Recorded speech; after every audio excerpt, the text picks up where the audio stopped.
Hello everyone and welcome back to a short reviews video for October 2019.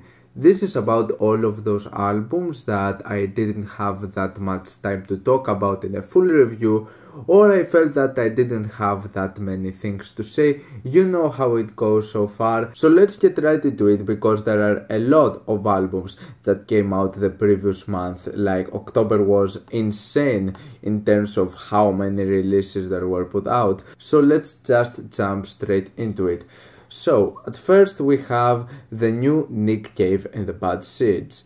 Ghosting is a quite interesting album. I like that it's still based around a heavily emotional concept, and truth be told, the instrumentals and the whole subject, the whole sound of this album feels quite heavy and quite emotional. However, Ghosting definitely doesn't have the sound that he brought up with Skeleton Tree, which was actually a really good album from an artist that I haven't really been that floored with his music, but Skeleton Tree was a quite exceptional work. And Ghosting goes into a more ambient path. It plays more with spoken word, trying to put you in the narrative of the story, which is a really long one, and it goes for a double album, and there's a lot going on here and some really lengthy tracks. And some of the instrumentals, I just don't feel them, or the deliveries from Nick Cave himself.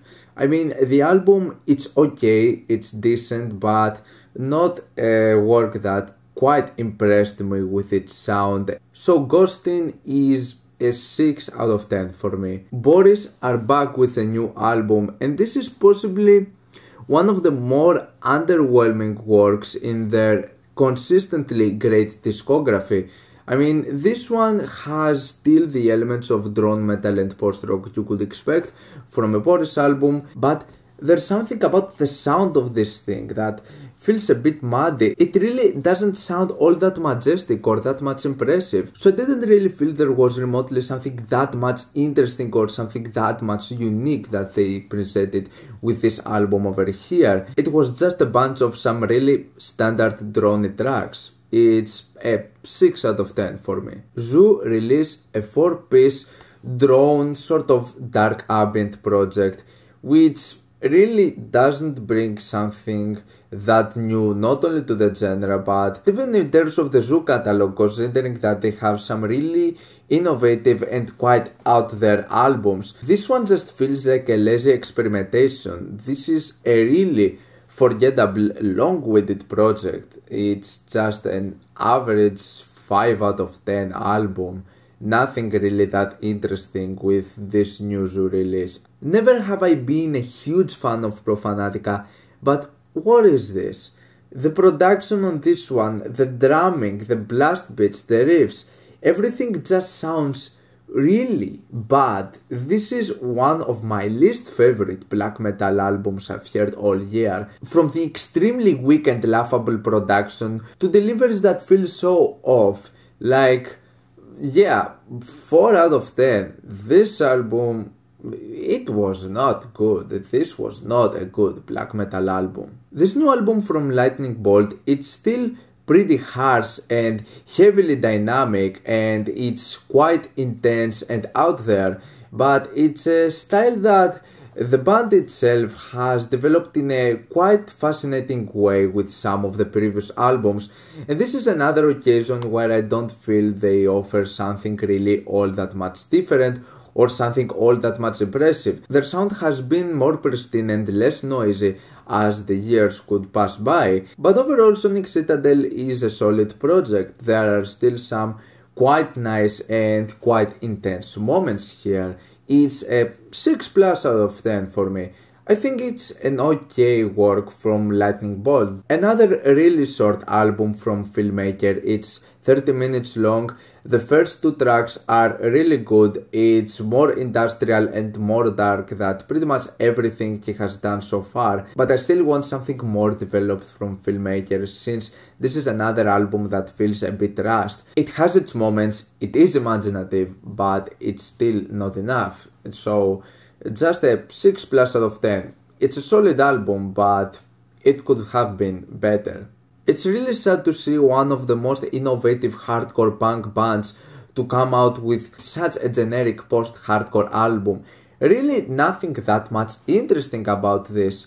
This is another comeback album that truly doesn't manage to bring anything more to the table for a band that had a great legacy with some of their first works, but now those later ones, especially War Music, but this is not that much of a great album. It's just a 5 out of 10. It's really average post-hardcore stuff. If you get past the band name, which can understandably turn you off, give this album a listen if you want to hear a quite weird and experimental avant-garde metal album with elements of mathcore, some brutal prog.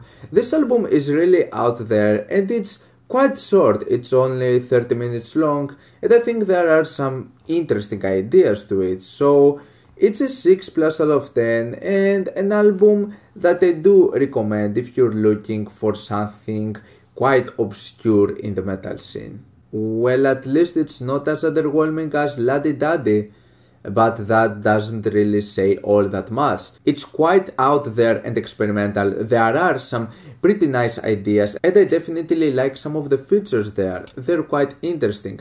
However, it's quite apparent that these new albums from Battles don't really have the flair from some of their first works. And this is a 6+ out of 10. There are some great moments, but there could have been more to it. London Electricity is back with a quite catchy, funky drum and bass album. It's solid, it's quite euphoric, but it's really long. It's 78 minutes and there are some tracks that are not that interesting. I like that it has a vast array of instrumentations. I like that it's combined with orchestral music, there's even some jazz, there is some soul. London Electricity once again manages to combine smoothly drum and bass music with lots of physical instruments, and I think he has done a quite interesting and quite intriguing job over there. But the album fails to just grab my attention with something that I would say that really stands out or is something that exceptional. So for that reason I'm going to give a 6+ out of 10. I think it's a quite good album, there are some solid ideas. I just wish it was a bit shorter and that it would focus more on bringing some more memorable ideas. Unfortunately, Bigger Than Life is my least favorite Black Marble album and possibly one of the most boring cold wave synth pop albums I've heard all year. There is not something that truly grabs my attention on this one. It's just an average 5- out of 10 album. This one almost made me wanna go to sleep. This is such a boring album. It's basically like listening to the same song for 9 times. Nothing is interesting about this album. Really generic and really bland dream pop slowcore. Such a boring and such a forgettable album.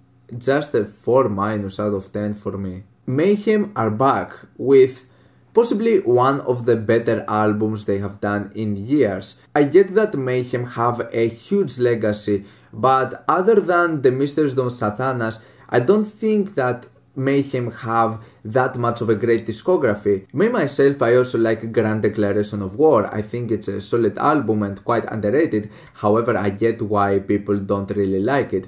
But when it comes to albums like Ordo ad Sao and Esoteric Warfare, I wasn't really a fan of this more avant-garde and progressive black metal direction that we're taking with their sound, mainly because some of the structures were extremely messy and the production on most of the parts and the mixing would sound really off and I didn't really like it. Demon on the other hand is one of the more straightforward works they've done so far. The production to this thing is much better from pretty much anything they've done so far, and in general it feels more focused and there are some better structures to it. Performances once again are quite solid and like I said, we're talking about one of their better works, but it's still like not something really that incredible for black metal standards. Rather than just another average black metal album, it's a 6+ out of 10, a decent black metal release.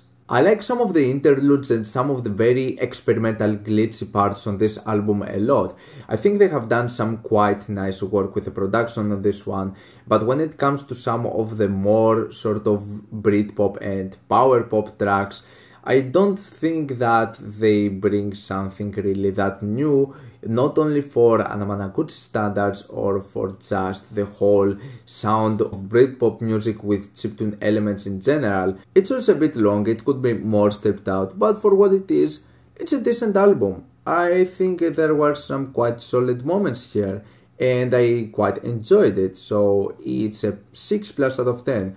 Quite catchy, really epic album. And that's about it. Those are my thoughts on these albums. What do you think of them? Like them, dislike them, why? Let me know in the comments.